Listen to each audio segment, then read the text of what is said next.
வார்த்தையை எவ்வளவு பேசுகிறீங்களோ அவ்வளவா அந்த வார்த்தை வெறுமையாய் திரும்பாது என்று வேதம் சொல்லுகிறது. உன்னதங்களிலே சகல ஆவிக்குரிய ஆசீர்வாதங்களினாலும் நம்மை ஆசீர்வதித்து இருக்கிறார்.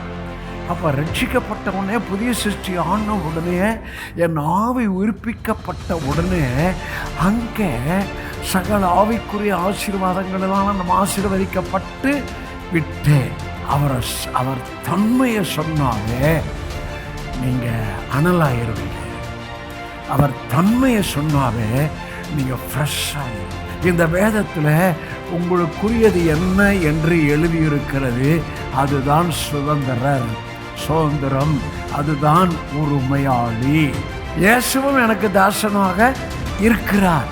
அப்போ அவருக்கு நம்மளை எழுப்புவது, ஆவியை எழுப்புவதும், நம்மை அவர் பக்கம் முழுமையாய் திரும்பி வாழ்கிற வாழ்வும் அவருக்கு அற்ப காரியமாய் இருக்கிறது. இயேசு செய்த பிரசங்கம், மனம் திரும்புங்கள், தேவனுடைய ராஜ்யம் சமீபமாய் இருக்கிறது. அப்போ மனது திரும்புதல் என்பது முழுமையாய் அவர் பக்கம் மனதை திருப்புவது. மனது திரும்புதல் என்பது தேவ ராஜ்யத்தை குறித்த வெளிச்சம் எனக்குள் வருவது. விசுவாசம் ஒரு வெளிச்சம், அடுத்தது அன்பு ஒரு வெளிச்சம், நம்பிக்கை என்ற வெளிச்சம். இந்த வெளிச்சம்தான் உங்களுக்குள்ள ஒளியா உங்களை தேவனை விட்டு பிரிக்க ட்ரை பண்ணுவா. அதான் பாருங்க, அது எங்கே ஏற்பட்டது? ஆவியில் ஏற்பட்டது. ஆனால் உங்களுக்கும் எனக்கும் இயேசு ஜீவனை கொடுத்தபடியால் இப்போ உங்களுக்குள்ள எனக்குள்ள ஆவியின் பிரமாணம் வந்திருக்கிறது. நம்முடைய பாதை நடுப்பகல் வரை அதிகமாய் பிரகாசிக்கிற சூரிய பிரகாசம் போல் இருக்கும். அப்ப இயேசு சூரியன்.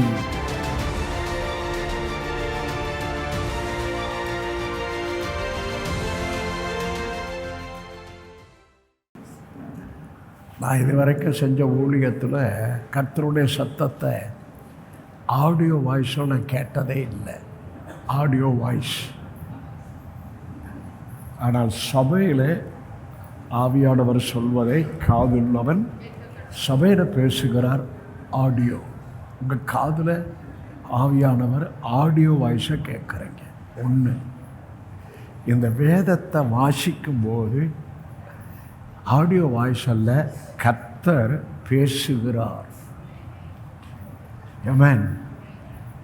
எப்படி வேதத்தை வாசிக்கும் போது கர்த்தர் பேசுகிறார், சபையில் ஆவியானவர் பேசுகிறார். ஆனால் இன்னைக்கு ஒன்று சொல்கிறேன், நான் அந்த எக்ஸ்பீரியன்ஸ் பண்ணுறத சொல்கிறேன். அது உங்களுக்கு ரொம்ப பலனாக இருக்கும். ஆமாம், இன்றைக்கி ஆடியோ வாய்ஸ் கேட்கல, நமக்கு மனதில் தான் அவன் பேசுவான். ஏதேன் தோட்டத்தில் அவங்க மனதில் தான் பேசினான். உங்கள் மனதிலே சாத்தானும் பேசுவார், உங்கள் மனதிலே ஆவியானவரும் பேசுவார். எனக்கு அவன் சொன்னால், நீ ரொம்ப பேசுகிறப்பா அப்படின்னா.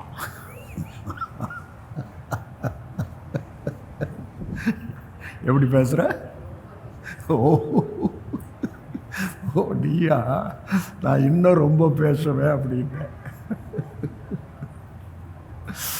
அதாவது என்னுடைய வீட்டின் காரியத்தை குறித்து நீ ரொம்ப பேசுகிற அப்படின்னா நான் சொன்னேன், இந்த இடத்துக்கு நான் நம்பர் 30 வடிவேல் முதலி ஸ்ட்ரீட்டில் மெத்தையில் இருக்கிறப்ப, ஸ்மால் ஷெட்டில் இருக்கிறப்ப நான் பேசினேன். ஸ்டெட்ஃபோர்டுக்கு தாண்டி மெயின் ரோடில் லொக்கேஷன் சொல்லி பேசினேன். அது ரொம்ப பேசினேன். நான் பேசலை, கர்த்தர் பேச வைத்தார். அது அப்படியே நடந்துச்சு. நீங்கள் ரொம்ப பேசணுங்க, அதிகமாக பேசணுங்க, ஆனால் வார்த்தையே பேசிக்கிட்டே இருக்கணும். அவன் இப்படிலாம் வர்றப்ப அப்படி வருவான். என்கிட்ட வர்றான், உங்கள்கிட்ட வர்றான், இந்த உணர்வை தொடுறான், மனசில் பேசுகிறான். உடனே நீங்கள் வார்த்தையை பேசிடணும். நீங்கள் உடனே வார்த்தையை பேசுங்கள், வார்த்தையை பேச பழகி கொள்ளுங்கள். என் வீட்டின் காரியம் என் மனசில் ரொம்ப ரொம்ப பெருசாக இருக்கு. அது என் மனதில் அவர் போட்ட பெரிய எண்ணம். அப்போ நான் மறுபடியும் வார்த்தையை பேசினேன். ஏய், நீ சும்மாரு. ஆபிரகாமை கர்த்தர் அழைத்த போது ஒரு அடி நிலம் இல்லை, தேசத்தையே தருவேன்னாரு. தெரியுமா? என்னங்க புரியுதா? எங்கள் டாடி அவ்வளோ பெரியவருப்பா. நீங்கள் அப்படி அவரை பெரியவராக பார்க்கணும், பெருசாக பேசணும், பெருசாக சிந்திக்கணும். அதை அப்படியே ப்ராக்டிஸுக்குள்ளேயே இருக்கணும். அப்புறம் மறுபடியும் ஒரு புள்ள இல்லாதவனுக்கு அவர் சொன்னது, ப்ராமிஸ் பண்ணது, வானத்தின் நட்சத்திரங்களை பாருப்பா, இதை என்ன கூடுமா, நான் அப்படி தருவேன் அப்படின்னு சொன்னார் தெரியுமா அப்படின்னு வார்த்தையை பேசினேன். உங்களுக்கு என்ன சொல்கிறேன்? வார்த்தையை பேசுங்கள். வார்த்தையை எவ்வளவு பேசுகிறீங்களோ அவ்வளவா அந்த வார்த்தை வெறுமையாய் திரும்பாது என்று வேதம் சொல்லுகிறது. அவர் செய்ய நினைத்த காரியத்தை நீங்கள் பேசுகிற வார்த்தையிலே அவர் செயல்பட்டு நீங்கள் பேசின வார்த்தை உங்களுக்கு பொருளாக மாறும். ஆமென். அப்புறம் வார்த்தை கூட எழுதுங்கள். நான் அப்படியே வசனத்தை எழுதுவேன். பாஸ்டர் ராஜன் வசனத்தை எழுதுகிறாரு, நானும் அப்படியே வசனத்தை எழுதுவேன். தேவன் கொடுக்குற வெளிப்பாட்டை எழுதுவேன். ஆவியில் உண்டு பண்ணுகிற வார்த்தையை எழுதுவேன். அதில் கையெழுத்து போடுவேன். சும்மா செய்திக்கு முன்னால் உங்களை கொஞ்சம் அப்படி யார் மனசில் பிசாசு என்ன பேசணும்னோ தெரியல. வீட்லேயோ இல்லை இந்த வாரத்துலேயோ எனக்கு காலையில் அப்படி பேசணும். சும்மாறா, நான் லொக்கேஷன் அந்த காலத்தில் சும்மா ஒரு சின்ன குட்டி சபையை வச்சுக்கிட்டு மெத்தையில் ஒரு ஷெட்டில் ஊழியம் பண்ணப்போயே நான் லொக்கேஷன் சொன்னேன். ஸ்டெட்ஃபோர்டை தாண்டி லொக்கேஷன் சொன்னேன். அந்த லொக்கேஷன் நடந்துச்சு. அதே போல் நான் சொல்கிறத ஆண்டவர் கேட்குறார், செய்கிறார். நீ சும்மாரு அப்படின்னு. ஓகே, ஒரு சின்ன எக்ஸ்பீரியன்ஸ் சொல்கிறேன். இன்னைக்கு காலையில் நீங்களும் அதை பேச பழகுங்கள், பேசுங்கள். மறுபடியும் இது கொளறிக்கிட்டே இருக்கு, நான் தெரியல. பேசிக்கொண்டே இருங்கள். பவுலுக்கு ஒரு பேர் வச்சாங்க, வாயாடி. பவுலுக்கு ஒரு பேர் என்ன வச்சாங்க? வாயாடி. உங்களுக்கு என்ன தெரியுமா பேர் இருக்கணும்? வார்த்தையை பேசுகிற வாயாடி. சமயத்துக்கேற்ற வார்த்தையை பேசுகிற வாயாடி. அப்படி நீங்கள் வார்த்தையை எப்படி பேச கற்றுக்கிட்டீங்கன்னாவே உங்கள் நாவை ஒரு நிலைமைக்கு நீங்கள் கொண்டு வந்துடுறீங்க. நான் சொல்கிறது புரியுதா? நீங்கள் வார்த்தையை இப்படி ஒவ்வொன்றுக்கும் பேச கற்றுக்கொண்டா உங்கள் நாவை ஒரு நிலைமைக்கு கொண்டு வந்துடுறீங்க. உங்கள் நாவை அந்த நிலைமைக்கு நீங்கள் கொண்டு வந்துட்டீங்கன்னாவே அப்புறம் உங்கள் வார்த்தையில் எதிர்மறை வரவே வராது. ஆமென். ஓகே, இன்றைக்கி செய்தியின் தலைப்பண்ண முதலாம் நாள், நாலாம் நாள்.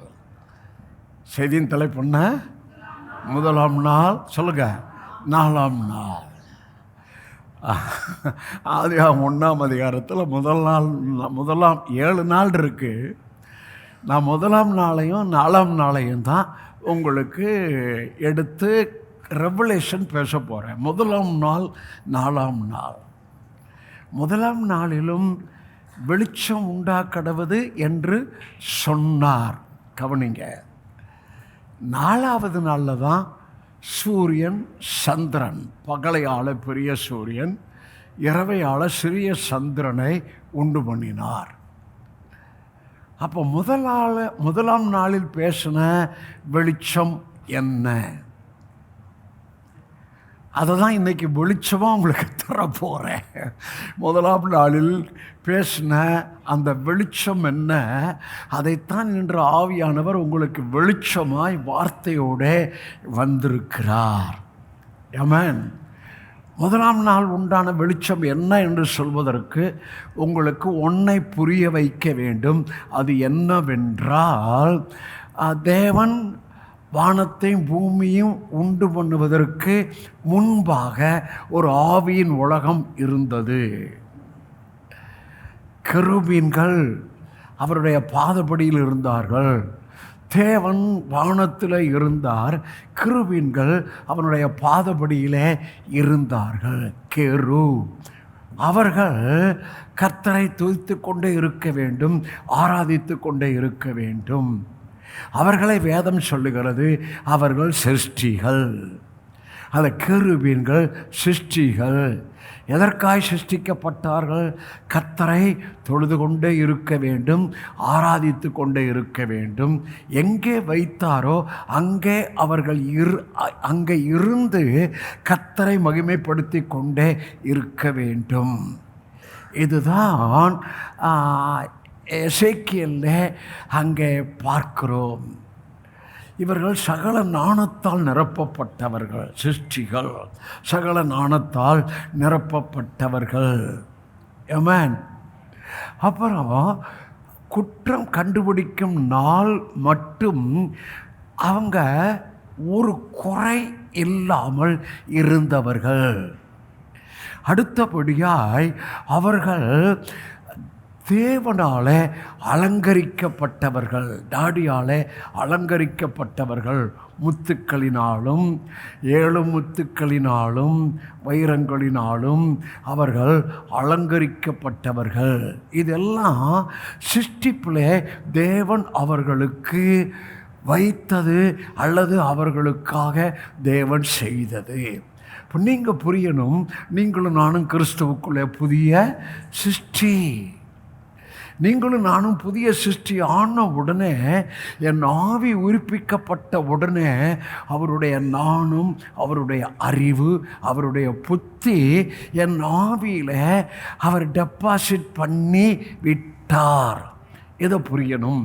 இன்னும் உங்களுக்கு புரியும்படி சொல்ல வேண்டுமென்றால் எபேசியர் 1:3, கிறிஸ்துவுக்குள் உன்னதங்களிலே சகல ஆவிக்குரிய ஆசீர்வாதங்களினாலும் நம்மை ஆசீர்வதித்து இருக்கிறார். அப்போ ரட்சிக்கப்பட்ட உடனே, புதிய சிருஷ்டி ஆன உடனே, என் ஆவி உயிர்ப்பிக்கப்பட்ட உடனே அங்கே சகல ஆவிக்குரிய ஆசீர்வாதங்களெல்லாம் நம்ம ஆசீர்வதிக்கப்பட்டு விட்டேன். இன்னும் புரியும்படி ஒன்று சொல்கின்றேன். ஈசாக்கு யாக்கோபை ஆசீர்வதித்தான். ஏசா பின்னால் அழுகின்றான், எனக்கு ஒன்றும் இல்லையா என்று சொல்கின்றான். அப்போ ஈசாக்கு சொல்கிற வார்த்தை, நான் அவனை ஆசீர்வதித்து விட்டேன், அவன் ஆசீர்வதிக்கப்பட்டவனாய் இருப்பான். எத்தனை புரிஞ்சுக்கிறீங்க? கர்த்தர் நம்ம ஆசீர்வதிச்சிட்டேன்னு எழுதிட்டா நீங்களும் நானும் ஆசீர்வதிக்கப்பட்டவர்களாய் இருக்கிறீர்கள் என்பதை நீங்கள் புரிய வேண்டும். ஆசீர்வதிக்கப்பட்டவராய் இருக்கிற நாம் அதை தாரும் இதை தாரும் என்று கேட்க வேண்டிய அவசியம் இல்லை. நான் ஆசீர்வதிக்கப்பட்டவனாய் இருக்கிறேன், அந்த சென்ஸுக்குள்ளே இருந்தாலே நீங்கள் பேசாமல் கர்த்தரை தோத்திரம் பண்ணி கொண்டு அவரோடு இருக்கிற உறவை நீங்கள் பலப்படுத்த பலப்படுத்த பலப்படுத்த உங்களுக்குள்ளே எல்லாம் தானாக வெளிப்படும். ஆமென். ஹல்லேலூயா. ஆமென். விசுவாசத்தின்படி ஆக கடவது என்ற வார்த்தையாகவே இருக்கு. அப்போ உங்களுக்குள்ள ஒரு விசுவாசத்தை துவங்கினார். அந்த விசுவாசத்தின்படி நீங்கள் எதெல்லாம் விசுவாசிக்கிறீங்களோ அது விசுவாசத்தின்படி உங்களுக்கு ஆகி விட்டது. எங்க புரியணும்? புரிதலுக்கு தான் நீங்கள் இந்த வேதத்தில் எழுதப்பட்ட ஆசீர்வாதங்களை நீங்கள் அனுபவிக்க முடியும். ஆமென். சரி, இவன் ஒரு நாள் திடீர்னு உன்னதமானவருக்கு ஒப்பாவேன், நான் இங்கே கீழே உட்காந்து பாதபடியிலே உட்காந்து நான் சலிச்சு போயிட்டேன், உன்னதமானவருக்கு ஒப்பாவேன் என்று சொல்லி அவன் தன்னை அந்த சிங்காசனத்துக்கு நேராய் உயர்த்திய போது தேவன் அவரை அகாதமான பாதாளத்தில் அவர் தள்ளப்பட்டான். ஏமேன். அகாதமான பாதாளத்தில் தள்ளப்பட்டான். அகாதமான பாதாளம். அப்போ தேவன் வானத்தை பூமி உண்டு பண்ணுவதற்கு முன்பாக, ஆதியாகமம் 1ஆம் அதிகாரத்துக்கு முன்பாக இங்கே ஒரு பாதாளம் இருந்தது. அது அகாதமான பாதாளம்.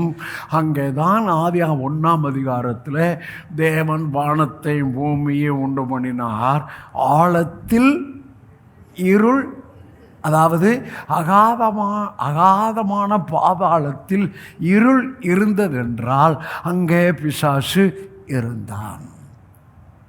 இப்போ தேவன் வெளிச்சம் உண்டாக்கடவது என்று சொன்னால் அது மனுக்குலத்துக்காய் உண்டு பண்ணின வெளிச்சம் அல்ல.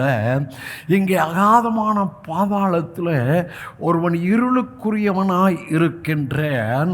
அந்த இருளுக்குரியவனுடைய அந்த இருளை நீக்க தேவன் தம்முடைய தீர்மானத்துக்குள்ளே வெளிச்சம் உண்டாக கடவது என்று சொன்னார். எத்தனை புரிஞ்சுட்டீங்க? ஆதியாகமம் 1ஆம் அதிகாரத்தில் 1ஆம் நாள் வெளிச்சம் உண்டாக கடவது. ஆமென். சரி, 4ஆம் அதிகாரத்திலும் சூரியனை சந்திரனை, பகலையாள பெரிய சூரியன், இரவையாள சின்ன சந்திரன், இவைகளை உண்டு பண்ணினார். அந்த சூரியன் சந்திரனிலும் அங்கே இயேசுவை குறித்த அங்கே தீர்க்க தரிசனம் இருக்கிறது. இயேசுவை குறித்த தீர்க்க தரிசனம் இருக்கிறது. அங்கே வெளிச்சம் உண்டாக்கடவது என்று சொன்னார் அல்லவா, அது இயேசுவின் ஒளி. ஆமென். இயேசுவின் ஒளியைத்தான் தேவன் இந்த பூமிக்கு யாருக்கு கொண்டு வர, இருளில் இருக்கிற மக்களை வெளிச்சத்துக்கு கொண்டு வர. 2 தீர்க்க தரிசனத்தை உங்களுக்கு ஓட்டியிலே நான் காண்பிக்க விரும்புகின்றேன். இப்போ வெளிச்சத்தை உங்களுக்கு விளக்கி சொல்லிட்டேன். அது இயேசு கிறிஸ்து. தேவன் பிக்சரில் யாரை கொண்டு வருகிறார்? இயேசு கிறிஸ்துவை. நீங்கள் எப்போதுமே அந்த இயேசுவை, அந்த இயேசுவின் வார்த்தையை, அந்த வாக்குத்தத்தத்தை, இயேசுவின் நாமத்தை, இயேசுவின் இரத்தத்தை நீங்கள் கொண்டு வருவதற்கு எப்போதும் பழக்கம் உள்ளவர்களாக இருக்க வேண்டும். ஏனென்றால் இயேசு யார்? 1ஆம் அதிகாரத்தில் முதலாம் நாளிலே ஒளி. அப்போ வார்த்தையை பேசும்போது அது ஒளியாய் அந்த வார்த்தை போகிறது. ஏனென்றால் இயேசு ஒளி. இயேசு சொன்னார், இந்த உலகத்தில் இருக்கையில் இந்த உலகத்துக்கு நான் ஒளியாய் இருக்கிறேன். அப்போ வார்த்தையை பேசும்போது நீங்கள் வார்த்தைக்குள்ளிருந்து இருளை நீக்குகிற ஒளியை நீங்கள் பேசின வார்த்தையின் மூலமாக அனுப்புகிறீங்க. நான் சொல்கிறத சொல்லுங்கள். நான் வார்த்தையை பேசும்போது எனக்கு முன்பாக, எனக்கு எதிராக என் பிள்ளைகளோ, என் ஆரோக்கியமோ, என் சுகவாழ்வோ, என் பொருளாதாரமோ, என் வேலைக்கு அடுத்த காரியமோ, தொழிலுக்கு அடுத்த காரியமோ, இவைகளில் அந்த இருளுக்குரியவன் எதிராய் செயல்படும்போது, நான் வார்த்தையை பேசும்போது அது ஒளியாய் அவன் எனக்கு எதிராய் கொண்டு வந்த எந்த இருளையும் நான் பேசுகிற வார்த்தை அகற்றி போடுகிறது. ஹலோ, வார்த்தையை பேசுங்க பிரதர், வார்த்தையை பேசுங்க சிஸ்டர். அந்த வார்த்தை ஒளி. 2 தீர்க்கதரிசனத்தை காமிக்கிறேன். ஏசாயா அடுத்தபடி ஏசாயா 9 உங்களுக்கு காமிக்கிறேன். ஏசாயா 9ஆம் அதிகாரம் 1-2 வாசிக்க போகிறோம். ஏசாயா 9:1-2 வாசிப்போமா? ஆகிலும் அவர் செபிலோன் நாட்டையும் நப்தலி நாட்டையும் இடுக்கமாய் ஈனப்படுத்தின முந்தின காலத்தில் இருந்தது போல அது இருண்டு இருப்பது இல்லை. 2 நாட்டை இடுக்கமாய் ஈனப்படுத்திட்டான். இதெல்லாம் பிசாசு. இடுக்கமாய் ஈனப்படுத்தின முந்தின காலத்தில் இருந்தது போல அது இருண்டிருப்பது இல்லை. அப்போ அது இருண்டிருக்கு. அப்போ 2 பிளேஸ் பார்க்குறோம், 2 நாடை பார்க்குறோம். செபிலோன் நாடு, நப்தலி நாடு. செபிலோன் ஒரு கோத்திரம், நப்தலி ஒரு கோத்திரம். அவர்கள் வாசமாய் இருந்த பிளேஸ் நாடு செபிலோன் நாடு, நப்தலி நாடு, 2 கோத்திரம். அங்கே சத்துரு இடுக்கமாய் ஈனப்படுத்தின ஒரு காரியத்தை இருளை கொண்டு வந்துட்டான். இங்கே என்ன சொல்லுகிறார்? இடுக்கமாய் ஈனப்படுத்தின முந்தின நாட்களைப் போல அது இருண்டிருப்பது இல்லை. மறுபடியும் வாசிங்க. ஏனென்றால் அவர் கடற்கரை அருகிலும் யோர்தான் நதியோரத்திலும் உள்ள புறஜாதியாருடைய கலிலேயாகவன் அத்தேசத்தை பிற்காலத்தில் என்னப்படுத்துவார்? மகிமைப்படுத்துவார். அப்போ டாடியுடைய காரியம் தம்முடைய பிள்ளைகளை குறித்து, தன்னுடைய கோத்திரத்தை குறித்து, தான் தெரிந்து கொண்ட கோத்திரங்களை குறித்து, நீங்களும் நானும் தெரிந்து கொண்ட அவருடைய பிள்ளைகள், அவருடைய சந்ததி, அவருடைய ஜெனரேஷன், நாம் ஜீசஸ் ஜீனுக்குள்ளே இருக்கிறோம், ஜீசஸ் டிஎன்ஏக்குள்ளே இருக்கிறோம். அப்படியாய் நமக்கு விரோதமாய் மறுபடியும் சாத்தான் நம்ம ஈனப்படுத்தும்படி, நம்ம மட்டப்படுத்தும்படி, நம்மை மட்டுப்படுத்தும்படி, நம்மை ஈனப்படுத்த, நம்மை மட்டுப்படுத்த அவன் செயல்படும்போது அது எல்லாம் இருள். ஆனால் என்ன வாசிக்கிறோம்? எந்த எல்லையை, எந்த தேசத்தை, எந்த கோத்திரத்தை அவன் ஈனப்படுத்த இருளை கொண்டு வந்தானோ அங்கே வாசிக்கிறோம், நதியோரத்தில் உள்ள புறஜாதியாருடைய கலிலேயாவின் தேசத்தை பிற்காலத்திலே மகிமைப்படுத்துவான. என்ன அர்த்தம்? அவங்க இனிமே ஈனப்படுத்தப்படுவது இல்லை, குறைந்து போவது இல்லை, தாழ்ந்து போவது இல்லை, வறுமையில் இருப்பது இல்லை, தரித்திரத்தில் இருப்பது இல்லை, பயம் ஒரு ஆவி, அவர்கள் பயப்படுவது இல்லை, தெளிவில்லாத டேஞ்சர் ஆவி. அதான் இங்கே பேசப்படுகிற சத்தியம் உங்களுக்கு முழுமையாய் புரியும் போது அது ஒர்க் பண்ணுகிறது. அடுத்த வசனம் போடுமா? இதுதான் சூப்பர். இருளில் நடக்கிற ஜனங்கள், அதாங்க முதல் நாளில் வெளிச்சம் உண்டாக்கடவுதுன்னு சொன்னார் இல்லையா? புரியுதா? முதல் நாளில் வெளிச்சம் உண்டாக்கடவுது என்று சொன்னார் இல்லையா? அந்த வெளிச்சம்தான் இங்கே. மறுபடியும் வாசிங்க. இருளில் நடக்கிற ஜனங்கள் என்ன வெளிச்சத்தை? வார்த்தையில் என்ன வெளிச்சம் இருக்குது? உங்கள் விசுவாசத்தில் என்ன வெளிச்சம் இருக்குது? உங்கள் அறிக்கையில் என்ன வெளிச்சம் இருக்குது? வார்த்தை அறிக்கை செய்வதில் என்ன வெளிச்சம் இருக்குது?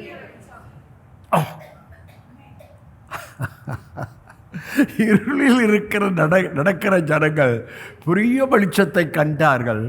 மரண இருளின் தேசத்தில் குடியிருப்பவர்கள் மேல் வெளிச்சம், ப்ராஃபசி. மரண இருளே வந்துருச்சியா? கேன்சர் வந்துருச்சு, அது எத்தனை ஸ்டேஜு, அவ்வளோதான் ஸ்டேஜ் சொல்கிறான், அவ்வளோதான் அவுட்டுன்றான். ஆனாலும் தாவீது சொல்கின்றான், மரண இருளின் பள்ளத்தாக்கில் நடந்தாலும் பொல்லாப்புக்கு பயப்படேன், தேவரீர் என்னோடு கூட இருக்கிறீர், உமது கோலும் உமது தடியும் என்னை தேற்றும், சத்துருக்களுக்கு முன்பாய் ஒரு பந்தி ஆயத்தப்படுத்தி என் தலையை எண்ணெயால் அபிஷேகம் பண்ணுகிறீர், என் பாத்திரம் நிரம்பி நிரம்பே நிரம்பே நிரம்பு. ஐயா, நிரம்பி வழிகிற ஒரு பெரிய ஆசீர்வாதம் ஐயா. உங்களுக்கு ஒரு சர்ப்ரைஸ் சொன்னேன், அது 10 லட்ச ரூபா சர்ப்ரைஸு. நாம இருக்கா? இன்னைக்கு ஒரு சர்ப்ரைஸ் சொல்கிறேன். இது 10 லட்சம்லாம் இல்லை, 20,000 ரூபா. ஆனால் அதில் சாட்சி இருக்குது. நான் இந்த வாக்கிங்கு எல்லாம் 2 வருஷமாக அந்த வாக்கிங் ட்ராயர் அண்டு டிஷர்ட்டு அது ரொம்ப கொஞ்சமாக பழசாகி போச்சு. சரி, அதை கழிச்சிட்டு கொஞ்சம் புதுசு எடுக்கலாம் அப்படின்னு முதல்ல என்னது நான் வழக்கமாக எடுக்கிற அந்த ஃபஸ்ட்டு ஷாப்புக்கு போனேன். அங்கே சரியாக இல்லை. அடுத்தபடி வான்கு சொன்னால் அங்கே போனேன். அங்கே எனக்கு சரியாக தெரியல. இறங்கி வர்றேன், ஒரு சிஸ்டர் ஏற்றோட பாஸ்டர் தோத்துறோம் அப்படின்ட்டு வந்தாங்க. அவங்க நம்ம சபையில் இருந்தாங்க, இப்போ இல்லை. ஆனால் ரொம்ப நல்ல சிஸ்டர். ஏன் இல்லைன்னு சொல்கிறேன், அவங்க அந்த புத்தூர் சைட்லேருந்து வர்றாங்க, பெரிய வீடு கட்டிக்கிறாங்க, நல்ல கவர்மெண்ட் டீச்சரு, நல்ல ஒரு விசுவாசி. அவங்கெல்லாம் என்னுடைய கவுன்சிலிங்கில் தான் விடுதலை பெற்றவங்க. அவங்க மனசு உளைச்சல்ல, ரொம்ப நெருக்கத்தில், இடுக்கமாக ஈனப்படுத்தப்பட்ட நெருக்கத்தில். யாரோ ஒருத்தர் சொன்னப்போ நான் வெளியப்போ வீட்டுக்கு வெளியே சேர் போட்டு உட்காந்தப்போ வந்தாங்க. அவங்களோட பேசினேன், டெய்லி வர ஆரம்பித்தாங்க. அவங்களோட பேச ஆரம்பித்தேன். அவங்களுக்கு பெரிய விடுதலையை கொடுத்தார். அவங்களுக்கு நான் அனுசம் கொடுத்தேன். அவங்க பக்கத்திலே ஒரு சின்ன சபை அங்கே கட்டி இருக்கிறாங்க, யாரோ ஒருத்தர் கட்டிக்கிறாங்க. அது சின்ன சபை. இவங்களுக்கு ஒரு இறக்க மனசு. அவங்களுக்கு யாருமே இல்லை பாஸ்டர், நான் போகிறேன். சின்ன சொல்லியும் பார்த்தேன், கேட்கவும் இல்லை. சரி, இறக்க மனசு. அவங்களுக்கு ஒரு ஃபைனான்ஸாக உதவி செய்யணும் அப்படின்னு ஒரு இறக்க மனசு. அது பரவாயில்ல, அது நல்ல காரியம்தான். இருந்தாலும் அது சொல்லாமல் அப்படியே விட்டுறேன். ஓகே, நல்ல சிஸ்டர். அவங்க எய்த்தாப்பில் வந்து பாஸ்டர் எங்கேன்னாங்க.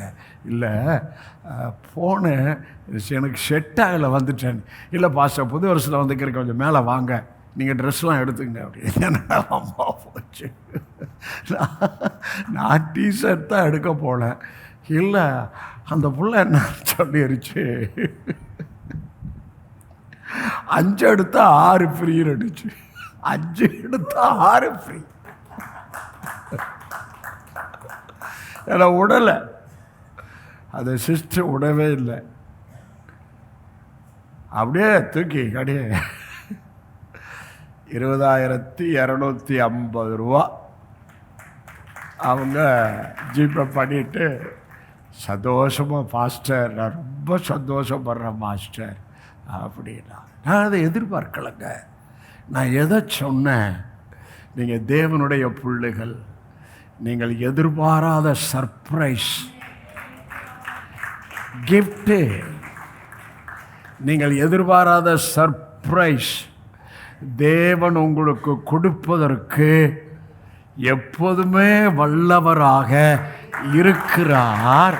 நம்ம டாடி ரொம்ப நல்ல டாடிங்க. நல்லவர் என்று சொன்னாவே போதும். நல்லவர். பேதுரு ரொம்ப சூப்பரான வார்த்தை சொல்லுகிறார், உம்முடைய புண்ணியங்களை அறிவிக்கும்படி. நல்ல ரொம்ப சூப்பராக இருக்குல்ல, உம்முடைய புண்ணியம். தாவீது சொல்கிறார், நல்லவர், உம்முடைய புண்ணியம். பவுல் சொல்கிறார், உம்முடைய மிகுந்த அன்பினாலும் இரக்கத்தினாலும். மிகுந்த அன்பு, அவருடைய இரக்கம். அவர் தன்மையை சொன்னாவே நீங்கள் அனலாயிருவீங்க. அவர் தன்மையை சொன்னாவே நீங்கள் ஃப்ரெஷ்ஷாகிருவீங்க. அவர் தன்மையை சொல்ல சொல்ல உங்களுக்கு தேவ தூதர்கள் அனுப்பப்படுகிறார்கள். அவர்கள் உங்கள் சார்பாக சுதந்திரத்துக்கு அடுத்த காரியத்தில் எபிரேயர் வாசிக்க வேண்டாம், 1 அவர்கள் ரட்சிப்பை சுதந்திரத்துக்கு அடுத்த காரியத்தில் உங்களுக்கு பணிவிடை ஆவிகளாய் இருக்கிறார்கள். இந்த வேதத்தில் உங்களுக்குரியது என்ன என்று எழுதியிருக்கிறது. அதுதான் சுதந்திரம், அதுதான் உரிமையாளி. அப்போ தேவ தூதர்கள் அந்த ஊழியத்தை பண்ணுறாங்களாம். அந்த ஊழியத்தை எப்போ தெரியுமா பண்ணுவாங்க? சங்கீதம் 103 கர்த்தருடைய வார்த்தையை கேட்டு, கர்த்தருடைய சொல் கேட்டு, அதன்படி தங்கள் பலத்த சௌரியத்தில் செயல்படுகிற தேவ தூதர்கள். அப்போ உங்கள் வாயில் கர்த்தருடைய வார்த்தையை பேசும்போது அதை அவங்க கேட்குறாங்க. அதை கேட்கும்போது அவங்களுக்கு கொடுத்த அசைன்மெண்ட்டில் நீங்கள் சொன்ன வார்த்தையின்படியாய் அந்த ஆசீர்வாதத்தை கொண்டு வருவது அவர்கள் ஊழியம். எத்தனை பேர் புரிஞ்சுக்கிறீங்க? ஐயா, ஜபத்துக்கு மேலே பேசுறதுயா, ஜவன்னா தாருன்னு கேட்கறது. ஆனால் தோத்திரன்னா நீ கொடுத்துட்டீங்க, நன்றி, நீங்கள் நல்லவர், நன்றி, இம்மட்டும் நடத்தி வந்தீங்க, நன்றி. இந்த நன்றி அவர்கிட்ட போனாவே மேலேருந்து எல்லாம் உங்களுக்கு இறங்கிடும். உங்கள் துதி அவர் முகர ஆரம்பிச்சிட்டாவே தேவ தூதர்கள் ரொம்ப அப்படியே சந்தோஷப்பட்டு உங்களுக்காக அவர்கள் தீவிரமாய் செயல்படுவதை கர்த்தருடைய ஆவியானவர் என்று நமக்கு உங்களுக்கு திருவுளம் பற்றி கொண்டு இருக்கிறார். அடுத்த வசனம் போட்டியாமா? 9:2 இருளில் இருக்கிற ஜனங்கள், வாசிங்க, பெரிய வெளிச்சத்தை கண்டார்கள். மரண இருளின் தேசத்தில் குடியிருப்பவர்கள் மேல் வெளிச்சம். வெளிச்சம் என்றால் யார்? இயேசு கிறிஸ்து. ஒளி என்றால் யார்? இயேசு கிறிஸ்து. அப்போ வார்த்தையில் என்ன இருக்கு? வெளிச்சம் இருக்கு. ஆமாம், வார்த்தையில் வெளிச்சம் இருக்கு. இப்போ நான் கொஞ்சம் மாற்றி கேட்குறேன். மரண இருளில் திசையில் இருப்பவர்களுக்கு வெளிச்சம் இருக்கிற ஜனங்கள் பெரிய வெளிச்சத்தை கண்டார்கள். இப்போ நான் கேட்குறேன், உங்களுக்குள்ள வெளிச்சம் இருக்கா? இயேசு இருக்கிறாரா? இயேசு வார்த்தை இருக்கா? சொல்லுங்க வாய் திறந்து. அப்போ நான் அவருடைய குமாரன், இனிமே நான் தான் வெளிச்சம், இனிமே நான் தான் உலகத்துக்கு வெளிச்சம். ஆகவே அந்த மரணத்தில், வியாதியில், சாபத்தில், குழப்பத்தில், தடுமாற்றத்தில் தற்கொலை பண்ணிக்கிட்டு போகணுன்னு இருக்கிறவன் என்னிடத்தில் எதை பார்க்கணும்? ஐயோ, சொல்ல மாட்டீங்களே, எனக்குள்ள இருந்து வெளிச்சம் சொல்ல மாட்டீங்களே. வாயை திறந்து சொல்லுங்க பிரதர், சொல்லுங்க சிஸ்டர், எனக்குள்ள இருந்து வெளிச்சம் இருக்கா இல்லையா? உங்களுக்குள்ள வெளிச்சம் இருக்கா இல்லையா? சரி, அப்படி கேட்குறேன், உங்களுக்குள்ள இயேசு இருக்கிறாரா இல்லையா? இயேசுவின் வார்த்தை இருக்கா இல்லையா? அப்போ உங்களுக்குள்ள இருக்கிற வெளிச்சம் அப்படியே நம்ம போகிறப்ப அந்த வெளிச்சம் எல்லா இருளை அகற்றிக்கிட்டே போகும். அதுதான் பேதுரு. அவனுக்குள்ள வெளிச்சம் இருந்துச்சு, புண்ணியங்களை அறிவிக்கிற வெளிச்சம். அவனுக்குள்ள ஜீசஸ் வெளிச்சம் இருந்துச்சு. அவனுக்கு தான் பரலோக ராஜ்ய திறவுகோலோட கொடுக்குறப்பா அப்படின்னு சொன்னார். ஏமேன். இப்போது அந்த வெளிச்சம் இருந்தபடியால் என்ன ஆச்சுன்னா, அந்த எருசலேமில் அவன் நடந்து வருகிற அந்த பிளேஸில் அநேகர் என்ன பண்ணாங்களாம், வியாதியஸ்தரை கட்டிலோடு படுக்க வைத்து அவன் நிழலாகிலும் அவர்கள் மேல் படும்படி அங்கே வியாதியஸ்தரை வரிசையாக கட்டில் படுக்க வச்சுட்டாங்க. இப்போ வெளிச்சம் உள்ளே இருக்குது. அந்த உள்ளே இருக்கிற வெளிச்சம் நிழலாக இருக்குது. இப்போது எல்லாரும் என்ன பண்ணுறாங்க, இவனுக்குள்ள வெளிச்சம் இருந்தபடியால் அந்த வெளிச்சத்தின் நிழல், அந்த இயேசுவின் நிழல், இயேசுவின் அந்த வெளிப்பாட்டின் நிழல் அங்கே எல்லாரும் எதிர்பார்ப்போட கட்டிலோட வியாதியஸ்தரை படுக்க வச்சுட்டாங்க. இந்த வெளிச்சம் அங்கே ஹீலிங்காய் வெளிப்பட்டது. எனக்குள் இருக்கிற வெளிச்சம் ஹீலிங்காய் வெளிப்படும் போது எனக்கு வியாதிக்கு எனக்கு சம்மந்தம் இல்லை. ஹலோ, எங்க என்னங்க ஆமேன்னு சொல்ல மாட்டேங்க? நான் தலைவலியை பேசலை, அதெல்லாம் அப்படி வந்துட்டு போகிறது. ஆனால் தலைவலி பிரச்சனை நினச்சி நினச்சி நினச்சி தலைவலி வந்தால் நீங்கள் ரொம்ப வெளிச்சத்தில் இல்லை. ஹலோ, நான் சொல்கிறது புரியுதா? நீ பிரச்சனை நினச்சி நினச்சி நாளைக்கு என்ன போட்டுமே தெரியலன்னா நீ வெளிச்சத்தில் இல்லை, அதனால தான் தலைவலி. சில சமயம் சமக்கோளாறு அது சாப்பாட்டு அதெல்லாம் பாஸ் பண்ணிடும்.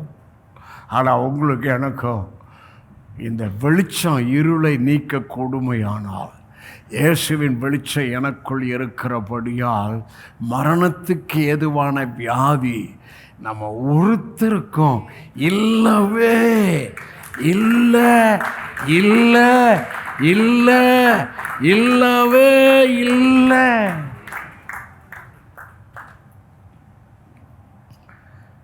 இதாங்க முதலாம் நாள் போஸ்ட் போடுமா? கொஞ்சம் பேர் அப்படி ஆடி அசந்து இப்போ தான் வந்திருக்கிறாங்க. அது சரி, கர்த்தர் உங்கள் ஆவி எழுப்புவாராக. முதலாம் நாள், நான்காம் நாள்.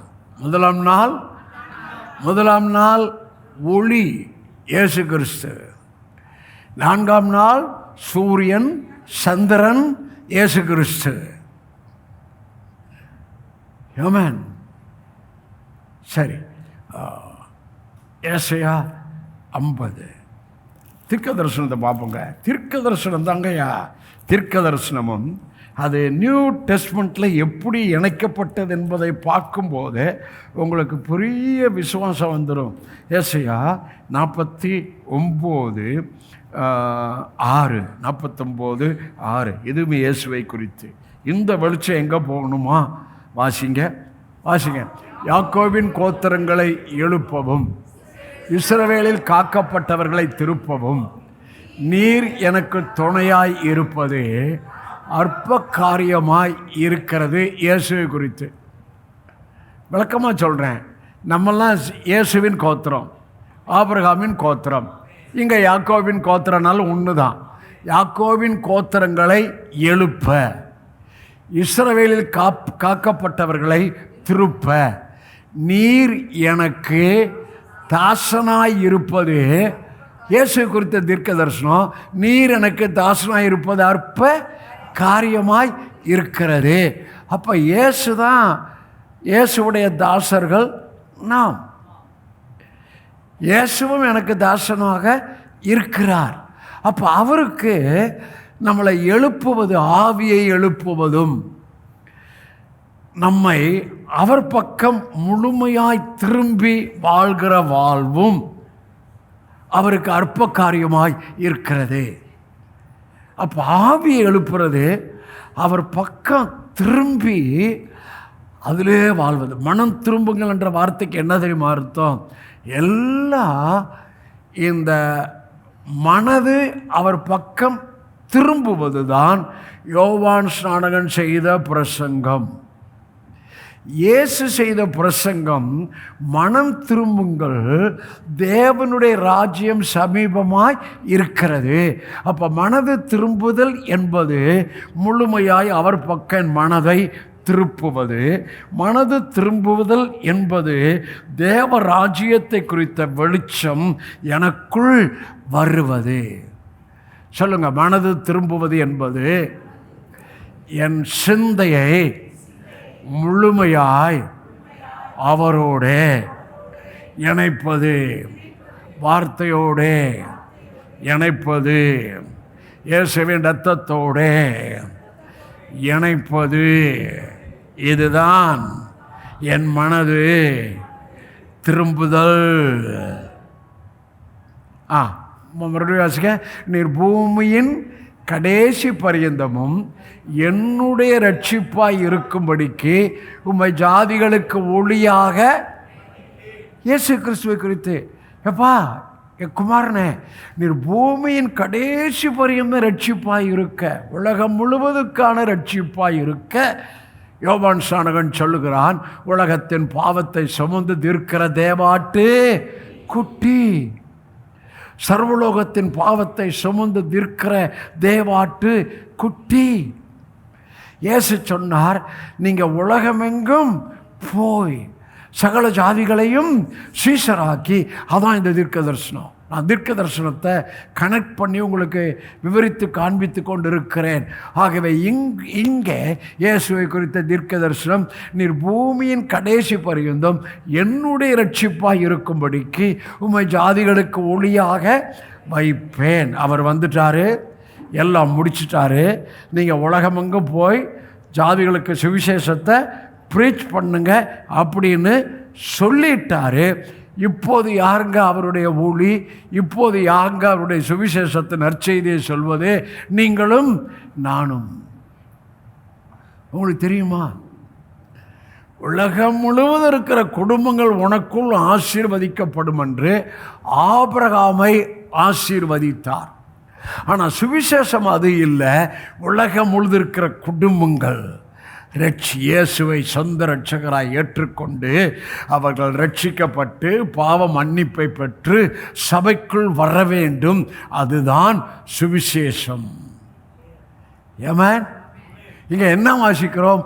பூமியின் கடைசி பரிந்து ரட்சிப்பாய் இருக்கும்படிக்கு உம்மை ஜாதிகளுக்கு ஒளியாக வைப்பேன். இயேசுவ ஜாதிகள் என்றால் நேஷன்ஸ், தேசம், இந்தியா தேசம், அரபு தேசங்கள், அமெரிக்கா தேசம், ஆஸ்திரேலியா தேசம், கருப்பர்கள் மன்னிக்கணும், பிளாக் கண்ட்ரீஸ், இவங்க எல்லாருக்கும் ஒளியாக வைப்பேன். இப்போதுங்க உங்களுக்குள்ள ஒரு ஒளியை உங்களுக்கு இப்போ காமிக்க போகிறேன். உங்களுக்குள்ள ஒரு ஒளியை நான் காமிக்க போகிறேன். 2 கொரிந்தியர் 4ஆம் அதிகாரம், 2 கொரிந்தியர் 4:4. 2 கொரிந்தியர் 4:4 போடுமா? இல்லை 3 போட்டு 4 போடுமா? 3 போட்டு. எங்கள் சுவிசேஷம் மறைபொருளாய் இருந்தார், கெட்டு போகிறவர்களுக்கு அது மறைபொருளாய் இருக்கும் சுவிசேஷம். அடுத்த வசனம், தேவனுடைய சாயலாய் இருக்கிற கிறிஸ்துவின் மகிமையான சுவிசேஷத்தின் ஒளி. நீ பாட்டுங்க, சுவிசேஷத்தில் என்ன இருக்கு? தேவனுடைய சாயல். ஆமென்.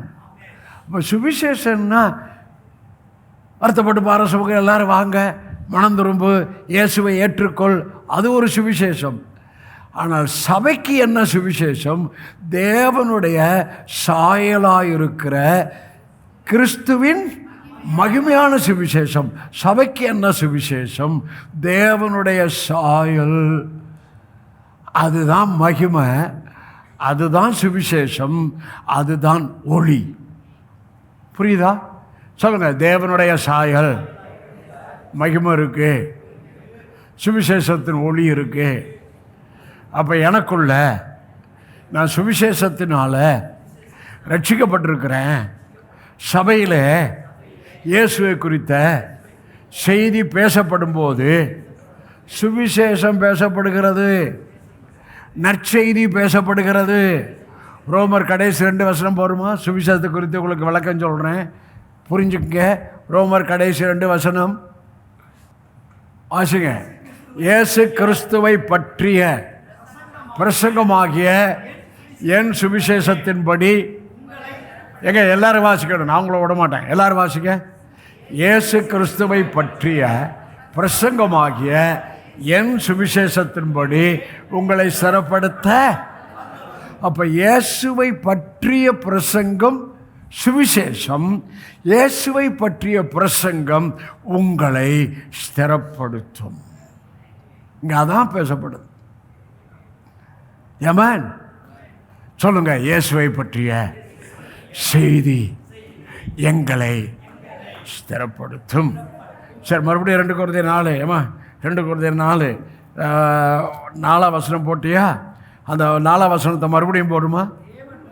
தேவனுடைய சாயலாக இருக்கிற கிறிஸ்துவின் மகிமையான சுவிசேஷத்தின் ஒளி அவிசுவாசிகளாகிய அவர்களுக்கு பிரகாசமாய் இராதபடிக்கு இந்த பிரபஞ்சத்தின் தேவனானவன் அவளுடைய மனதை, சாத்தானுடைய வேலை என்ன?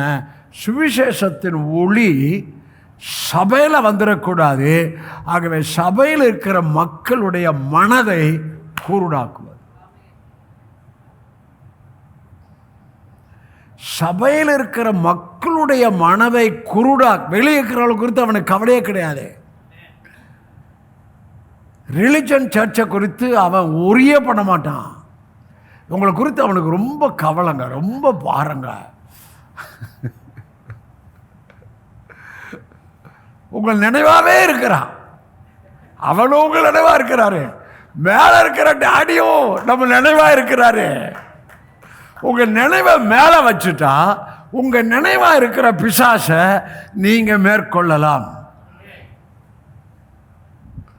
ஐயா, அவனுடைய மெயின் எய்மே சபையில் இருக்கிற மக்களுடைய மனதை டிஸ்டர்ப் பண்ணுவது, மனதை நோண்டுவது, மனதில் அப்ஸ் அண்ட் டவுன்ஸை உண்டாக்குவது மனசுக்குள்ள.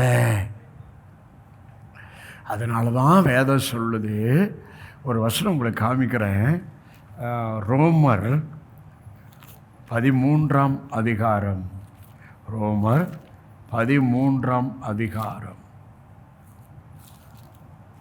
ரோமர் 13ஆம் அதிகாரம் 12, 13, 14. பால் ரெவலேஷனை பாருங்க. போடுமா, வாசிங்க.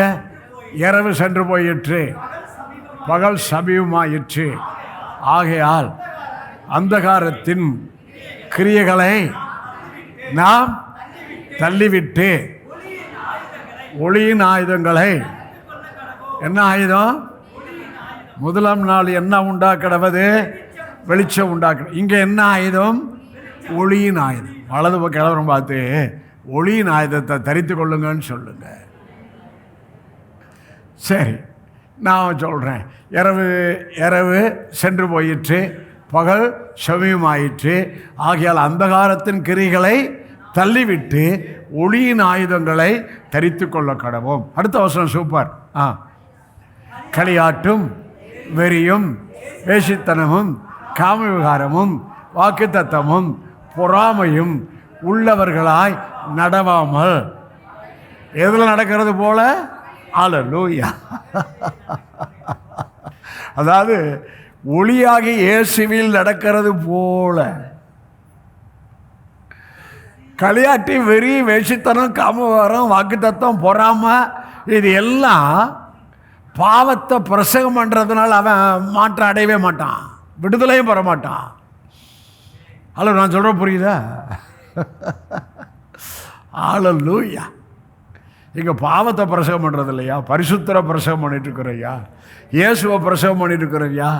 இங்கே பாவத்தை அறிகிற அறிவு கொடுக்கப்படுவது இல்லை, இல்லவே இல்லை. பிதாவாகிய தேவனாலும் கர்த்தராகிய இயேசு கிறிஸ்துவினால் உண்டான நித்திய ஜீவனுக்கு ஏதுவாக நம்மை, நம் குடும்பங்களை ஆவியானவர் நடத்தி கொண்டு வருகிறார். களியாட்டும் வெறியும் வேசித்தனம் காமவிகாரம் வாக்குவாதம் பொறாமை உள்ளவர்களாய் நடவாமல் பகலில் நடக்கிறவர்களைப் போல, அதாவது இயேசுவாகிய ஒளியில் நடக்கிறேன் என்று அந்த வெளிச்சத்தோடு நடக்குதல் என்பது, இப்போ நான் நடக்கிறத சொல்லலை, இது ஸ்பிரிச்சுவல் வாக்கில் இவர் எழுதியிருக்கிறார். நான் சொல்கிற புரியுதா? Spiritual walk. இந்த ஸ்பிரிச்சுவல் வாக்கில் எப்போ களியாட்டு வருது, வேஷத்தனம் வருது, காமவிகாரம் வருது, பாவம் வருது, கோபம் வருது, பொறாமை வருது. இந்த குற்றப்படுத்துகிற ஆவி ரொம்ப மோசமான ஆவி, குற்றப்படுத்திக்கிட்டே இருப்பான். இதெல்லாம் வருது. ஆனால் பகலில் நடக்கிறது இந்த இயேசுவின் வெளிச்சம் சுவிசேஷத்தால் சிறப்படும் போது இந்த ஒளி என்ன பண்ணுகிறது? இவைகளை எல்லாம் அப்படியே அகற்றி அகற்றி அகற்றி நான் மறுரூபம் அடைந்து நான் இயேசுவை நோக்கி என் பந்தய பொருளுக்காக இலக்கை நோக்கி தொடர்ந்து கொண்டு இருக்கும்படி ஆவியானவர் எனக்கு உதவி செய்கிறார். பகலில் நடக்கிறவர்கள் போல எப்படி நடக்கணுமோ சீராய் சீராய். அடுத்த வருஷம் சூப்பராக இருக்க பாருங்க. திரு இச்சைகளுக்கு இடமாக உடலை பேணாமல் இருந்து கர்த்தராகிய இயேசு கிறிஸ்துவை தரித்து கொள்ளுங்க. தெரியுமா தான் நீங்கள் சேலை கட்டிட்டு வந்தீங்கல்ல, நான் ட்ரெஸ் பண்ணிட்டு வந்தல, அதான் உடுத்திக்க, இயேசுவை உடுத்திக்க, இயேசுவை ட்ரெஸ்ஸாக உடுத்திக்க. ஞானஸ்நானத்தினால கிறிஸ்துவை தரித்து கொண்டீர்களே. ஆமென். துரிச்சைக்கு இடமாக உடலை பேணாமல் இருந்து கர்த்தராகிய இயேசு கிறிஸ்துவை என்ன பண்ணுங்க, தரித்து கொள்ளுங்கள். ஓ, தரித்து கொள்ளுங்கள். 1 தெசலோனிக்கர் 5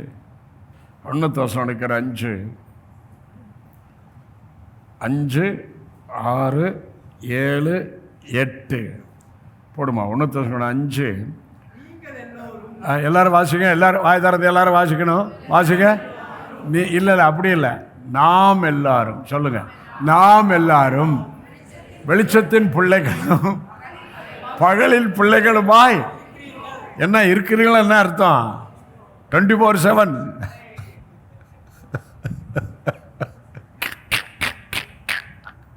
ஹல்லேலூயா. ஐயா, நம்ம எல்லாரும் யார் புள்ள? பகலின் புள்ள, வெளிச்சமாகி இயேசுவின் பிள்ளைகளாய் இருக்கிறீர்கள். சொல்லுங்க, நாங்க எல்லாரும் பகலின் பிள்ளையா, வெளிச்சத்தின் பிள்ளையா, இயேசுவின் பிள்ளையா இருக்கிறோம். நாம் இரவுக்கும் இருளுக்கும் உள்ளானவர்கள் அல்ல. No for darkness. பாவம் தான் டார்க்னஸ். பெந்த காசுக்காரன் பேசிக்கிட்டே பழகிட்டான்.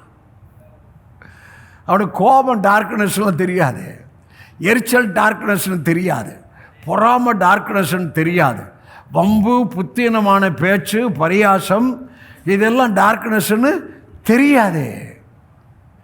நாம் எல்லாரும் வெளிச்சத்தின் பிள்ளைகளும் பகலின் பிள்ளைகளாய் இருக்கிறோம். நாம் இரவுக்கும் இருளுக்கும் உள்ளானவர்கள். No no. அடுத்த வசனம் போடுமா. ஆகையால் மற்றவர்கள் தூங்குகிறது போல நாம் தூங்காமல் விழித்து கொண்டு. ஆமாம், மற்றவர்கள் தூங்குகிறதுனா இந்த வீட்டில் நம்ம நைட்டு தூங்குறோம்ல, அதை சொல்லலை.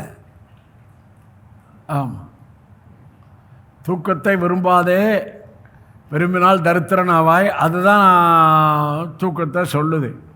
இங்கே சொல்கிறது அலர்ட்னஸ்.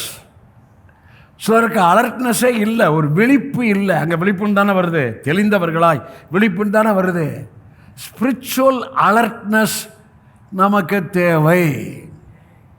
ஆகையால் மற்றவர்கள் தூங்குகிறது போல நாம் தூங்காமல் விழித்து கொண்டு எப்படி இருக்கணுமா, தெளிந்தவர்களாக இருக்கணும். இந்த வேத வசனத்தில் தெளிந்தவர்களாக இருக்கணும். அடுத்த வசனம் போடுமா. தூங்குகிறவர்கள் ராத்திரியில தூங்குவார்கள், வெறிகொள்கிறவர்கள் ராத்திரியில. ஏன்னா இந்த இருளில் இருக்கிறாங்கல்ல, இவன் வெறியில் இருப்பான்.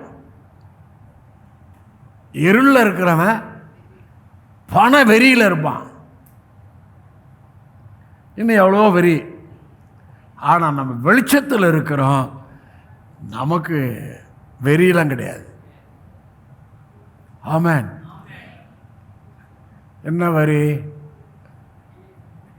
சரி, என்ன எங்கே நிறையா இருக்குன்னு சொல்லிட்டாரு. நம்ம ஓபதிர நிறையா இருக்குன்னு சொல்லிட்டாரு. நீங்கள் என்ன வரி இருக்குன்னு பார்த்துக்கீங்க. அடுத்த வசனம் 8.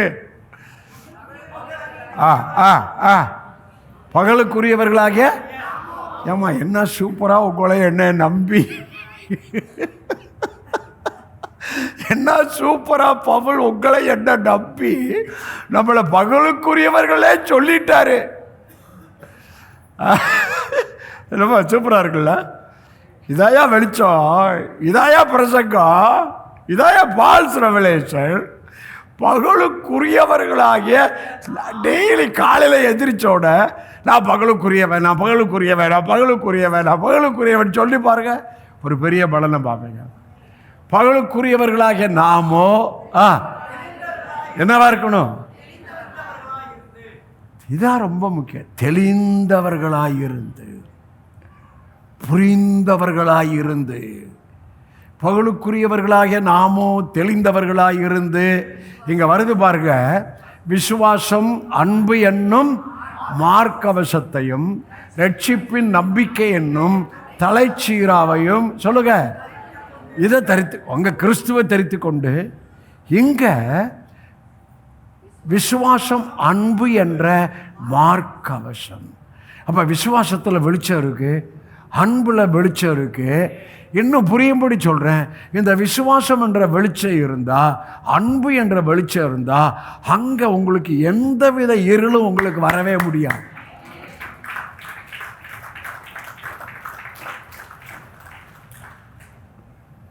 சொல்லுங்க, விசுவாசம் என்ற வெளிச்சம், அன்பு என்ற வெளிச்சம் எனக்குள்ளே இருந்து கொண்டே இருக்கும்படி ஆவியானவரே உதவி செய்யுங்க.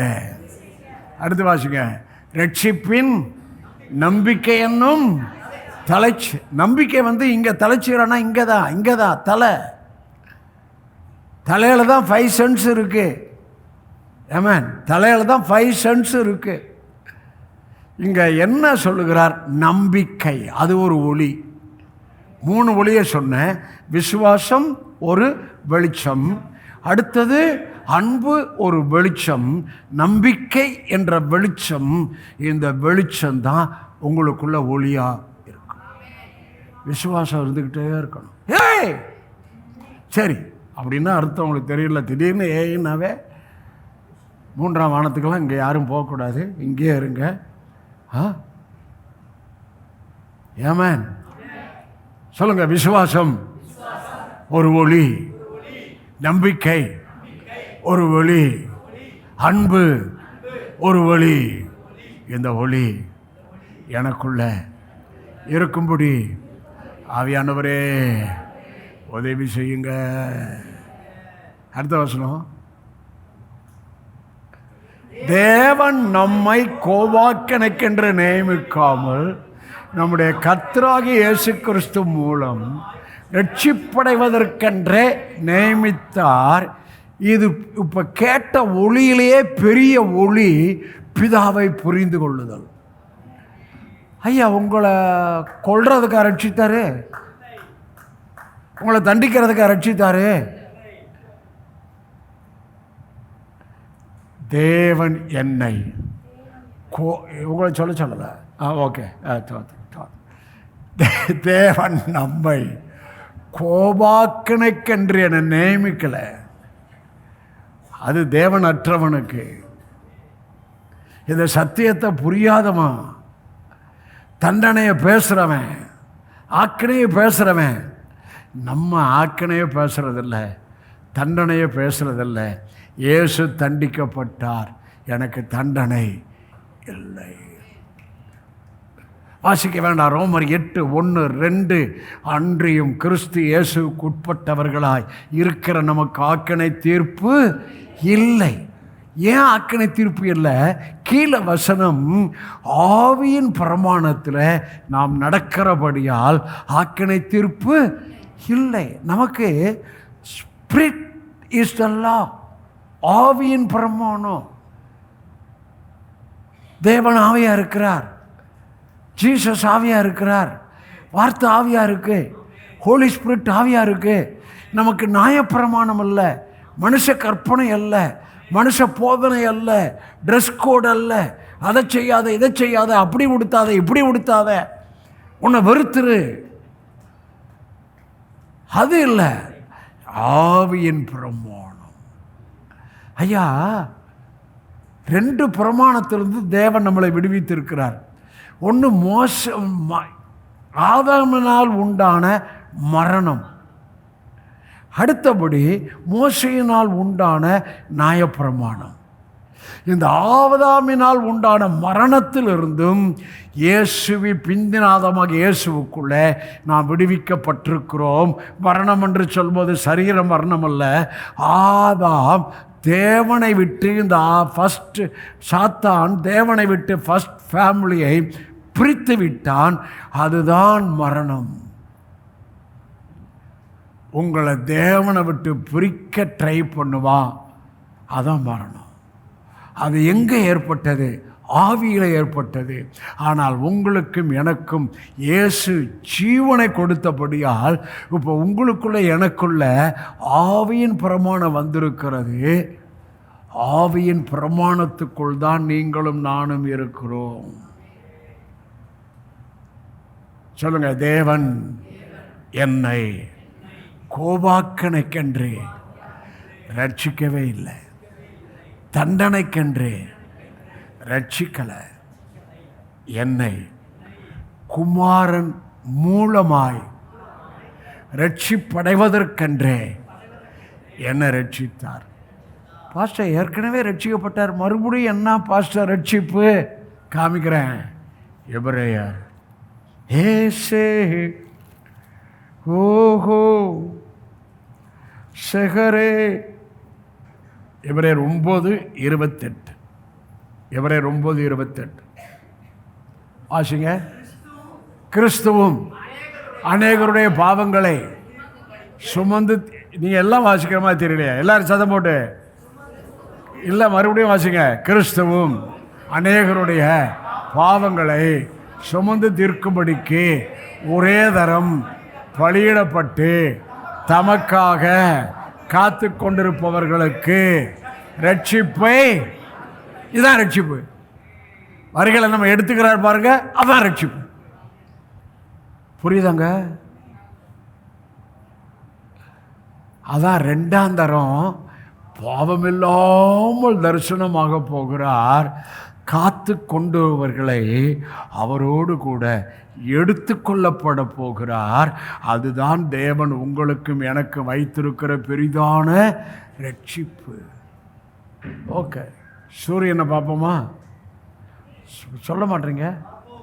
1ஆம் நாள் வெளிச்சம் உண்டாக்கணும் என்று சொன்னார். 4வது நாள் சூரியனை உண்டு பண்ணினார், சந்திரனை உண்டு பண்ணினார். அது பகலில் வெளிச்சத்துக்கும் இரவின் வெளிச்சத்துக்கும் மக்களுக்காக, ஜனங்களுக்காக உண்டு பண்ணினது. அங்கேயும் இயேசுவை குறித்த தீர்க்க தரிசனம் இருக்கிறது. அந்த தீர்க்க தரிசனத்தை உங்களுக்கு சும்மா மாஸ்து காமிச்சிட்டு முடிச்சிடுறேன். சங்கீதங்களின் புஸ்தகம், சங்கீதம் 84:11. சங்கீதம் 84:11 போடுமா? தேவனாகிய கர்த்தர் சூரியனும், இதான் இயேசு. தேவன் என்றால் பிதா, கர்த்தர் என்றால் இயேசு கிறிஸ்து. தேவனாகிய கர்த்தர் சூரியனும் கேடகமா. அப்போ இயேசு நமக்கு என்னவா இருக்கிறார்? சூரியனாயிருக்கிறார், கேடகமாயிருக்கிறார். அப்புறம் கிருபையும் மகிமையும். ரொம்ப சூப்பர் வேர்டியா. இயேசுவாகிய சூரியனுக்குள் இருந்து உங்களுக்கு கிருபையை இந்த வச்சுக்கப்பா, அருள்வார். மகிமையை வச்சுக்கப்பா, அருள்வார். கிருபை வச்சுக்க, அருள்வார். மகிமை வச்சுக்க, அருள்வார். கிருபை வச்சுக்க, அதில் உனக்கு எல்லாம் இருக்குது. மகிமையை வச்சுக்க, அதில் உனக்கு சூப்பர் நேச்சுரல் இருக்குது. கிருபையும் மகிமையும் அவர் என்ன பண்ணுவாரா? அப்பா, வலது பக்கம் இடவரும் பார்த்து, சூரியன் உங்களுக்கு எனக்கும் கிருபையும் மகிமையும் அருள்வார்னு சொல்லுங்க. உங்களுக்கு கிருபையும் மகிமையும் அருள்வாரு. கிருபை இலவசம், மகிமை இலவசம். சூரியனாகிய கிறிஸ்து கிருபையும் மகிமையும் உனக்கு தம்மா. ஏங்க மரியாளுக்கு என்னங்க சொன்னாரு? மரியாளுக்கு என்ன சொன்னாரு? கிருபை பெற்றவளே இப்போ நான் உங்களுக்கு சொல்றேன், கிருபை பெற்ற நம்முடைய சபையாரே வாழ்க, கர்த்தர் உங்களுடனே இருக்கிறார். கிருபை பெற்ற சபையாரே, கிருபையோட பேக்கேஜா உங்களுக்கு மகிமையும் கொடுத்திருக்கிறார். நாம் ஆசீர்வதிக்கப்பட்ட சபையாராய் இருக்கிறோம். ஏ ஏ ஏ ஏ ஆகாஷே. அடுத்த வசனம், உத்தமமாய் நடக்கிறவர்களுக்கு. இந்த உத்தமம் என்ற வார்த்தையை புரியாம தான் ரொம்ப பேர் இருக்கிறாங்க. உத்தமம்னா ஹோல் ஹார்ட் ஆங்கிலத்தில். அப்போ முழு இருதயம், என் ஆத்மா, என் ஆவி, என் சரீரத்தை நாம் ஒப்பு கொடுக்குறேன். என் முழு இருதயத்தை, முழு இருதயத்தை, முழு இருதயம். ஆமென். அந்த ஹோல் ஹார்ட்டோட அவரை சார்ந்து கொள்ளுதல், அவருக்காய் வாழ்குதல், அவர்களுக்கு நன்மையை சொல்லுங்க. ஆங்கில தமிழில் தப்பு, ஆனால் நன்மையை வச்சுக்க மாட்டாராம். இந்தப்பா நீ வச்சுக்கப்பான்னு கொடுத்துருவாராம். புரிய மாட்டீங்களே? இந்த வேதத்துக்கிற நன்மையை அவர் வச்சுக்க மாட்டாராம். இந்தப்பா நீ வச்சுக்க அப்படின்னு. பார்த்தீங்களா? போன வாரம் எனக்கு ஒரு சிஸ்டர் வந்து ட்ரெஸ்ஸை அடுக்கி கொடுத்துட்டாங்க பாருங்க. நன்மை வச்சுக்க.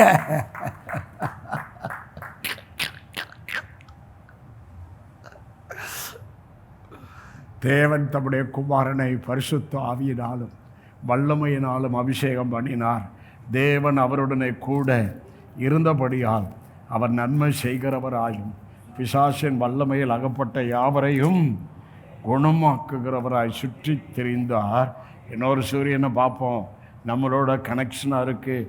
நீதிமொழிகள் 4:18. நீதிமொழிகள் 4:18. நீதிமொழிகள் 4:18மா? இருங்க. நம்மளாம் யாரு? சந்தேகம் இருக்கா? சில பேர் பரிசுத்தவான்னு சொல்கிறதுக்கு பயப்படுவான். பாஸ்டர் தான் பரிசுத்தவானு, நம்மளாம் விசுவாசி அப்படின்னு நினச்சிக்கிட்டே ரொம்ப பேரை ஏமாற்றிக்கிட்டே இருக்கிறான் பாஸ்டர்கள்லாம். வேதத்தில் எபேசு சபையில் விசுவாசிகளாய் இருக்கிற பரிசுத்தவான்களுக்கு எழுதுகிறதா. அப்போ விசுவாசிகளாம் யாரு? நம்மளாம் யாரு? இல்லை, நம்மளாம் முதல்ல விசுவாசி, ரெண்டாவது பயப்படுறீங்களா? வலது பக்கம் நீங்கள் பரிசுத்தவான்கள் சொல்லுங்க. நம்ம பரிசுத்தவான். வேதம் என்ன சொல்லி இருக்கா அதை சொல்ல பயப்படாதையா. ரிலிஜன் பயமுறுத்தி வச்சுட்டான். நீதிமான்களுடைய பாதை சொல்லுங்க, நடுப்பகல் வரைக்கும் அதிகமாய் பிரகாசிக்கிற சூரிய. ஐயா நீங்கள் நீதிமான்கள் ஐயா, உங்களுக்குள்ள கிறிஸ்துவின் புதிய சிருஷ்டியின் வாழ்வு இருக்கு. நம்முடைய பாதை நடுப்பகல் வரை அதிகமாய் பிரகாசிக்கிற சூரிய பிரகாசம் போல் இருக்கும். அப்போ இயேசு சூரியன். அப்போ அவருடைய வெளிச்சம் எனக்குள்ள சூரிய பிரகாசம் போல இருக்கணும். சூரிய பிரகாசம் பக்கத்தில் சுட்டரிச்சிடும். அங்கே எத்தனையோ கோடி, எத்தனையோ மில்லியன் தூரத்தில் இருக்கு. அது மே மாதம் வெயில் வந்தாவே உங்களுக்கு சரீரத்துக்கு தாங்க முடியல. அப்போ அந்த சூரியன் தான் எனக்குள்ள சூரியனாக இருக்கிறாரு. அப்போ எனக்குள்ள அந்த நடுப்பகல் வரை அதிகமாய் பிரகாசிக்கிற சூரியனை போல வெளிச்சம் இருக்குன்னா, எந்த பிசாசு இந்த வெளிச்சம் பக்கத்தில் வந்தோன்னா அந்த வெளிச்சம் என்ன பண்ணிடும்? அந்த பிசாசை சுட்டரிச்சிடும். எத்தனை புரிஞ்சுட்டீங்க? இதெல்லாம் புரிஞ்சு நீங்கள் சொல்லணும். இதெல்லாம் புரிஞ்சு அடிக்கடி அப்படி சொல்லணும், ரிப்பீட் பண்ணணும், வாயில் அறிக்கை பண்ணணும். ஆவியானவர் உங்களுக்கு மனதில் ஞாபகம் ஊட்டுவாராக, கிருபை செய்வாராக. சொல்லுங்க, நீதிமானாகிய எனக்குள்ளே சூரிய பிரகாசமான இயேசுவின் வெளிச்சம் இருக்கிறது. என் பக்கத்தில் எந்த பிசாசு, எந்த பாவம், எந்த சாபம், எந்த வறுமை, எந்த தரித்திரம், எந்த குறைவு, எந்த பயம் பக்கத்தில் வந்தா எனக்குள்ள இருக்கிற இயேசுவாகிய சூரிய பிரகாசம் அது எல்லாம் சுட்டரிச்சிடும். ஆமென். மல்கியா 4 முதல் 2 வசனம் போடுவோம். மல்கியா 4 அடுத்த வசனம் போடுவோம். வாசிங்க, வாய் திறந்து. ஆனாலும் என் நாமத்துக்கு பயந்திருக்கிற உங்கள் மேல். இயேசு யாரு? இயேசு யாரு? இயேசு யாரு? 4ஆம் நாள் இயேசு யாரு? முதலாம் நாள் இயேசு யாரு? ஒளி. 4ஆம் நாள் இயேசு யாரு? நீதியின் சூரியன் உங்கள் மேல். இன்னைக்கு நீதியின் சூரியன் வெளிச்சம் உங்கள் மேல் உதிக்கிறது.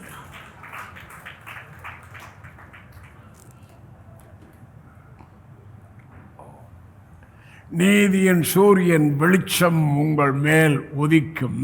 அடுத்து அவர் செட்டையின் கீழ் என்ன இருக்கும்? ஐயா, இயேசுவின் செட்டைனாவே சூடுதான். இந்த முட்டை கோழி அடைகாக்கிறது பாருங்க, முட்டை உள்ள வைப்பாங்க. அந்த கோழியுடைய சூடு இறங்க இறங்க இறங்க இப்போ 21 நாளா? ஓகே, 21 நாள். அந்த அதனுடைய உள்ளே இருக்கிறது வெளியே வர்றதுக்கு 21 நாள். ஆனால் உள்ள அந்த 21 நாள் அந்த அனலுக்குள்ளேயே இருக்குது. அது தானாக வர்றதில்ல. அடுத்தது என்ன பண்ணுது? அந்த கோழி தன் இறகின் என்ன அழகினால அப்படியே கொத்துது. அழகுனால அப்படியே கொஞ்சம் கொஞ்சமாக கொத்துது. கொத்துறப்ப இதுவரை இல்லாத ஒன்று அந்த உள்ளே இருக்கிற குஞ்சுகள்லாம் ஃபீல் பண்ணு. என்னடா ஒரு மாதிரி நம்மளை ஏதோ டிஸ்டர்ப் பண்ணுறதுன்னு அது தெரியாது, கொத்துறதுக்கு தெரியாது. ஆனால் அந்த கோழி கொத்துனோடனே குஞ்சு வெளியே வருகிறது. ஆவியானவர் ஜலத்தின் மேல் அசைவாடினார் என்று தமிழ் பைபிள். ஆவியானவர் ஜலத்தின் மேல் அடை காத்தார் என்பது ஆங்கில பைபிள். உங்கள் மேல் என் மேல் ஆவியானவர் அடை காக்கணும். அந்த ஹீட்டு இறங்கிக்கிட்டே இருக்கணும். அந்த வார்த்தையின் ஹீட்டு இறங்கிக்கிட்டே இருக்கணும். சரி, இப்போ என்ன ஆகி போச்சு? நீங்கள் வெளியே புறப்பட்டு போய் கொளுத்த கன்றுகளைப் போல ஐயா, கொளுத்த கன்றுகளைப் போல வளருவோம். அடுத்த வசனம் சூப்பர். துன்மார்க்கரை சொல்லுங்க, மிதிப்பீர்கள். நான் அதைத்தான் அவர் செய்கிறாரு. இந்த வேதத்தில் இருக்கிற எல்லாவற்றையும் செய்கிறது டாடி. நான் அதை செய்யும் நாளில் அவர்கள், நான் செய்கிறேன், உன் உள்ளங்கால் கீழே அவர்கள் சாம்பல் ஆவார்கள். கரங்களை தட்டுங்க. நான் செய்கிறேன், நான் உனக்கு செய்கிறேன், நான் உனக்கு செய்கிறேன். உன் உள்ளங்கால் கீழே அவர்கள் சாம்பல் ஆவார்கள். மறுபடியும் சொல்றேன், நான் உங்களுக்கு செய்கிறேன், நான் உனக்கு செய்கிறையா. நீ என் பிள்ளையா, நான் உனக்கு செய்கிறையா. நீ தோத்திரம் பண்ணிக்கிட்டே இறையா, நீ விசுவாசி கொண்டே இறையா, விசுவாச பேசிக்கொண்டே இறையா. அவரோட உறவாடி வார்த்தையை சொல்லிக்கொண்டே இரு. ஆமென். கடைசியாக ஒரு பவர்ஃபுல் சூரிய ஒளியிலேயே டாப் சூரிய ஒளி, மேலே இருக்கிற சூரிய ஒளி இருக்கு பாருங்க. ஏசாயாவின் புஸ்தகம் 30ஆம் அதிகாரம் 26ஆம் வசனம். 30:26 இல்லை, இதை பார்த்து வாசிங்க. கர்த்தர் தமது ஜனத்தின் முறிவை, ஆமா, முறிக்கிறவர் அல்ல, முறிஞ்சு போனையா கட்டிடுவார். சொல்லுங்க, எவ்வளோ நல்ல டாடியா. தமது ஜனத்தின், நீங்களாம் அவர் ஜனம் தானே, நம்மளாம் அவர் பிள்ளை தானே. சில சமயம் அப்படி முறிவு வந்துடுது, விட்டுற மாட்டார்.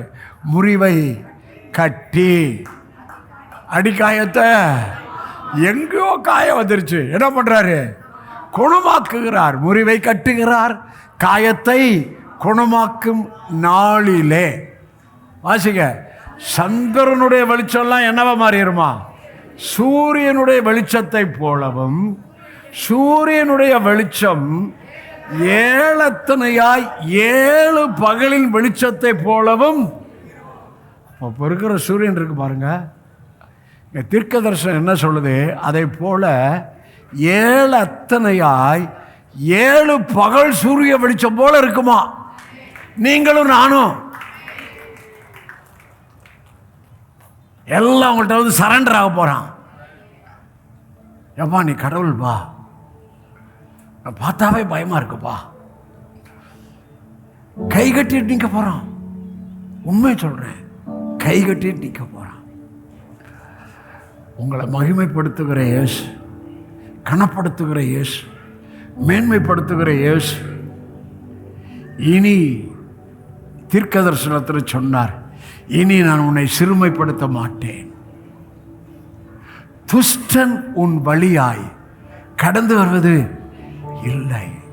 அவன் முழுவதும், இதோட முடிச்சுறேன், இனி நான் உன்னை சிறுமைப்படுத்துவது இல்லை. துஷ்டன் உன் வழியாய் கடந்து வருவது இல்லை. அவன் முழுவதும் முழுவதும், சத்தம் போட்டு முழுவதும் முழுவதும், தேடியும் காணாமல் யுத்தமணின மனிதர் இல்பொருள், உண்மையில் எரிச்சலாய் இருக்கிற எல்லாரும் வெட்கி நாணம், யுத்தம் யுத்தம், இதிலும் பெரிதானவைகளை உன்னை நான் அதிசயங்களை காண பிரமாணம் வெகு தூரம் பரவி உன் விசுவாசத்தின்படி உனக்காக விசுவாசிக்கிற நான் தேவ மகிமையை சாக்காரே. பேசுங்க, வார்த்தையை பேசுங்க, விசுவாசத்தை பேசுங்க, ரத்தத்தை பேசுங்க, நாமத்தை துதிங்க. பிரைஸ். ஒரு நிமிஷம் மனசில் இந்த செய்தியெல்லாம் கொண்டு வந்து தோத்திரம் பண்ணுங்களேன். உங்களோடு பேசின வார்த்தைக்கு நன்றி சொல்லுங்களேன். டாடி தோத்திரப்பா, நீங்கள் கொடுத்த வார்த்தை இவர்களுக்கு நீங்கள் கொடுத்தீங்க, ஆவியானவர் கொடுத்தாங்க, ஆவியானவர் ப்ரீச் பண்ணாங்க. இவங்களுக்குள்ள சாட்சி, சர்ப்ரைஸ், பெரிய ஃபேவர், பெரிய தொடர்பு, தீமையெல்லாம் நன்மையாக முடிஞ்சு புலம்பல் ஆனந்த களிப்பாய் இவர்களுக்கு மாறுகிறபடியால் நன்றி சொல்கிறோம்ப்பா.